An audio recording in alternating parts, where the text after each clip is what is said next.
The ASUS PG49WCD is, in my opinion, one of the best in gaming experiences I've tried so far. It's 144Hz 2D OLED, ultra wide, 32:9, 5120x1440 resolution, and really it is absolutely brilliant, assuming you're not an esports professional. Those people should be looking at 480Hz, 540Hz displays. This thing is one of the most immersive, phenomenal gaming experiences I've ever experienced. And that is because it's a combination of two things that, frankly, were always meant to be together: ultra wide and OLED. The reason is, ultra wides, especially curved ones that curve aggressively, have always been lacking to me. Even the best ones I've tried that were LCD had issues with consistent backlighting, backlight bleed, inconsistent colors and brightness and contrast not being that great, as well as viewing angles falling off towards the sides. With LCD technology, curved ultra wides that were so wide almost always felt limited to me just by their size. Well, the beauty of OLED is that the panel is consistent throughout, since the pixel on the leftmost part of the display is identical to the pixel in the middle of your screen. And that is what makes this monitor so enjoyable. It's an ultra wide in which the whole panel is completely, consistently brilliant. Not to mention the fact that it's a QD OLED panel, so it has all the advantages that we already know about OLED. You basically get 0.0 something milliseconds response time, meaning almost perfect motion clarity and near zero motion blur, thanks to OLED being able to change color almost instantly. It also has OLED's phenomenal contrast, thanks to blacks being pitch black, because when the pixel's off, it's pitch black, as well as OLED's saturated, punchy, amazing colors to look at, making this panel phenomenal for watching movies, playing immersive titles, and playing AAA games. Because you get beautiful consistency and beautiful colors and contrast throughout the whole panel, when you're focused on the center of your screen, which is where you're looking most of the time, your peripheral vision is being filled with stuff that's as vibrant and beautiful as what you're focusing on, making it bloody immersive. Not to mention, this resolution, in my opinion, is better than 4K, even though everyone's just being hyped about the 4K 240Hz panels. Because this panel has less pixels than 4K, but in my opinion, does more to wrap you in the game that you're playing and make you feel like you're truly diving into the world. It's amazing because of that. That plus the fact that it's so wide and so heavily curved, which is partly made possible thanks to it being an OLED panel, results in a wraparound that,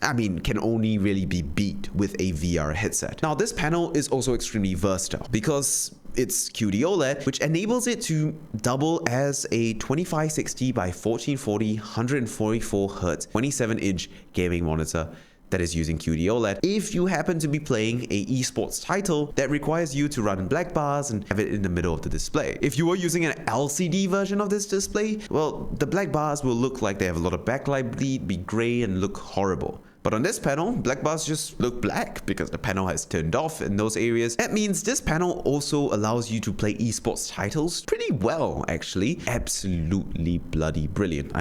Look at it, it's obvious. Work, on the other hand, might be a more interesting thing. So this panel is the next gen QD OLED stuff, which means it has a slightly better subpixel layout for text. So its color fringing and its blurriness with the text is improved over older QD OLEDs. But there is still some blurriness to the text and there is still some fringing, so be aware for that. Personally, I don't find it to be an issue because I just scale up the text and it looks good anyway. It's quite a big display, so I can fit a lot of text. But there are also some software workarounds to reduce this if you are really fast about it. So I would recommend you do research into that before getting this monitor if you plan to use this monitor for doing a bunch of work that's text heavy as well. Since this panel is so expensive, you probably need to work a little extra at your job to pay it off. As for color grading or color sensitive tasks like design, this is a bit more interesting. Now, it comes factory calibrated, but frankly, the factory calibration isn't all that great unless you're using either the DCI-P3 or the sRGB profiles that pulls the color of the panel more into those color profiles and is a little bit more accurate. However, with a little bit of calibration with a calibrator tool like a i1 Display Pro,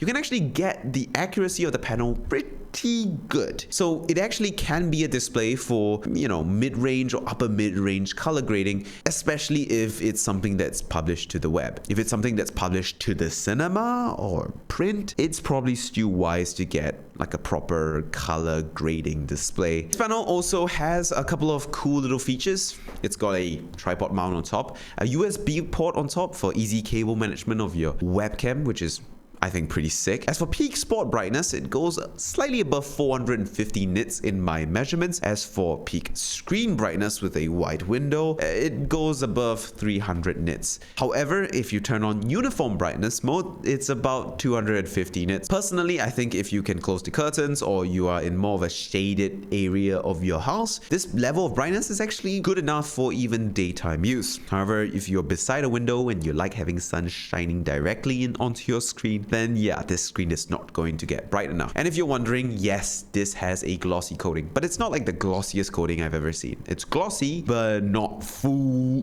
shiny like a bald man's head glossy, if you know what I mean. There's a lot of debate also about like how matte coatings and glossy coatings, they affect contrast and all that stuff. I can't lie, most people who are going to get a OLED display will be coming from a LCD. And if you're coming from an LCD, it doesn't matter whether the OLED has matte or glossy coating, it's going to be phenomenal and out of this world. As for other things this panel has, well, it's got a graphene layer to improve cooling so it doesn't overheat, and it also has a fan built in. Don't worry, I haven't heard the fan whir once. I don't even know if it's working. It probably is working, but it's so quiet that you don't notice it. It's also got RGB on the back if you really want to have fancy designs. I personally don't care for such things. And the monitor stand itself is humongous and chunky, but supports the monitor very well and has all the adjustments that you want. It also has USB-A ports on the bottom for mounting your stuff and display port as well as HDMI. All in all then, the PG49WCD. It's immersive for racing games and cyberpunk. It's pretty good still for fast-paced esports titles. It's amazing for work from home because it's so much real estate and so wide without any borders and without any inconsistencies in the panel.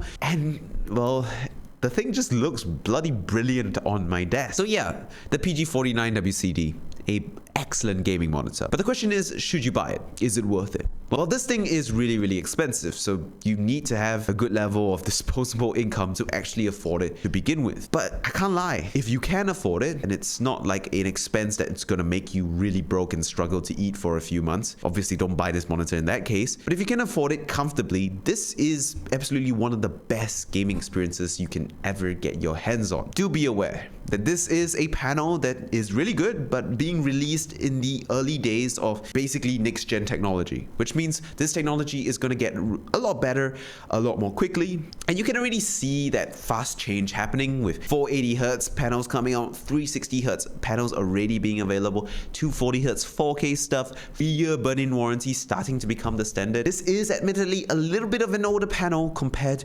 to, well, some of the new stuff that's coming out, like the PG32WCD that's really popular. So there is a risk when buying this display that it gets replaced by something else that is a lot better. But I think it will be a while till that happens, maybe at least a year. And frankly, even if something better comes out, this is still an amazing experience. So if you have the money to get this, and you do get it, consider yourself one lucky man. And with that, thank you guys so much for watching. Like and subscribe. Bye.